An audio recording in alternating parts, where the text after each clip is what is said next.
L'association des vitraux pour Romilly-sur-Seine a été créée pour redonner une nouvelle jeunesse à la verrerie de l'église Saint-Martin.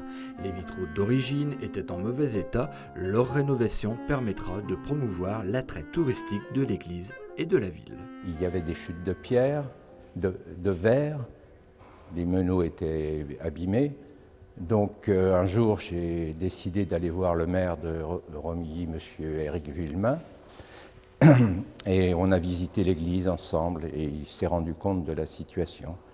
Donc je lui ai posé la question, plutôt que de faire des réparations qui étaient souvent hâtives et mal faites, pourquoi ne pas créer un projet et embellir l'église et puis en même temps faire un bel objet culturel et touristique pour la ville de Romilly. Voilà comment c'est parti. Donc le maire m'a encouragé. À partir de là, j'ai créé une association loi 1901 qui a été créée donc en 2010. Beaucoup de démarches administratives, bien sûr, et puis en particulier l'habilitation des services fiscaux pour pouvoir lancer une souscription, parce qu'en tant qu'association, on ne pouvait pas avoir de subvention du Conseil général et les critères du Conseil régional nous empêchaient d'avoir aussi des subventions. Donc tous les vitraux, les 8 qui existent et les 3 qui seront posés après Pâques, vont être financés uniquement par des dons et des subventions de la Fondation du patrimoine.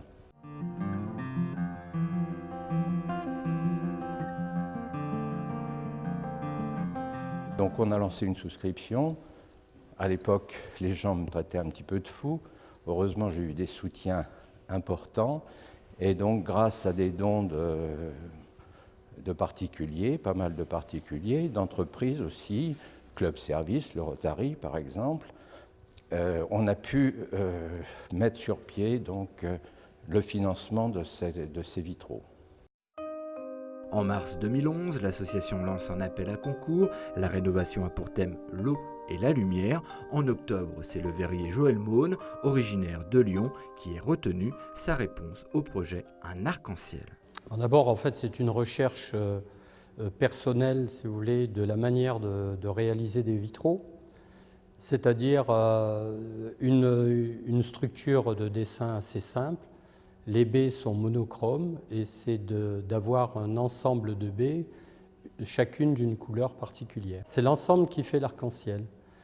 Et une autre particularité, c'est que je ne travaille que des verres totalement transparents. En fait, ce sont des vitres colorées.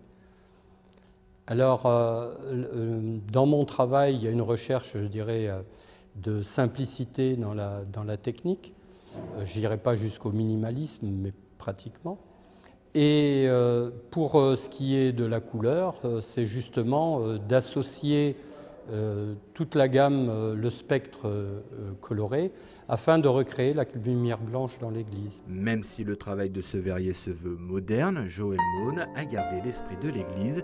La simplicité, la pureté peuvent amener, comme il le dit, à l'apaisement. Après adapter mes vitraux aux demandes des thèmes iconographiques exigés par l'association, je dirais que c'était pas facile pour moi, mais c'était au contraire quelque chose qui m'intéressait, on va dire, de relever le défi qui n'était pas si important, mais qui pour moi est intéressant parce que c'est vrai que les vitraux ont une influence importante sur les gens qui rentrent dans l'église.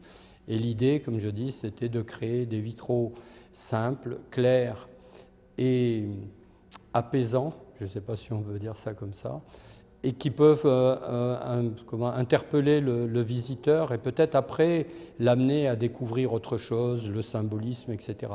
Mais dans un premier abord, même s'il y a un travail très complexe, je dis que mes vitraux ne doivent pas sentir la sueur, si vous voulez. Voilà, ça doit paraître quelque chose de très très agréable. Mais c'est vrai que si ça peut aller plus loin que la seule vue de mes vitraux, c'est très bien. Les travaux de cette renaissance ont commencé en 2012 avec la pose de 8 vitraux. En tout, 200 mètres carrés doivent être recréés. La fin du chantier est espérée pour 2017-2018.